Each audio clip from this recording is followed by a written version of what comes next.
السلام علیکم ورحمۃ اللہ وبرکاتہ۔ حضور نبی اکرم صلی اللہ علیہ وسلم نے فرمایا، جب رمضان المبارک کی پہلی رات آتی ہے تو جنت کے تمام دروازے کھول دیے جاتے ہیں اور پورا مہینہ ان میں سے کوئی دروازہ بند نہیں کیا جاتا، اور اللہ تعالیٰ پکارنے والے کو حکم دیتا ہے جو ندا کرتا ہے کہ اے نیکی کے طلب کرنے والے متوجہ ہو، اور اے گناہوں کے طلبگار رک جا۔ پھر وہ کہتا ہے کوئی شخص طلب کرنے والا ہے جسے بخش دیا جائے، کوئی سائل ہے جسے عطا کیا جائے، کوئی توبہ کرنے والا ہے جس کی توبہ قبول کی جائے، اور صبح ہونے تک یہ ندا ہوتی رہتی ہے۔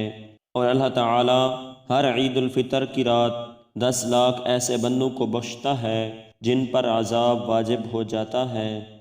حضور صلی اللہ علیہ وسلم نے ارشاد فرمایا، ماہ رمضان میں میری امت کو 5 چیزیں دی گئیں جو اس سے پہلے کسی امت کو نہیں دی گئیں۔ روزہ دار کے منہ کی بو اللہ تعالیٰ کے ہاں مشک سے زیادہ عمدہ ہے، ان کے افطار تک فرشتے ان کے لیے بخشش طلب کرتے ہیں۔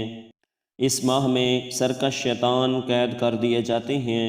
اللہ تعالیٰ ہر دن جنت کو سنوارتا ہے اور ارشاد فرماتا ہے کہ ان قریب میرے نیک بندے اس میں داخل ہوں گے، ان سے تکلیف اور اذیت دور کر دی جائے گی، اور اس مہینے کی آخری رات میں انہیں بخشا جاتا ہے۔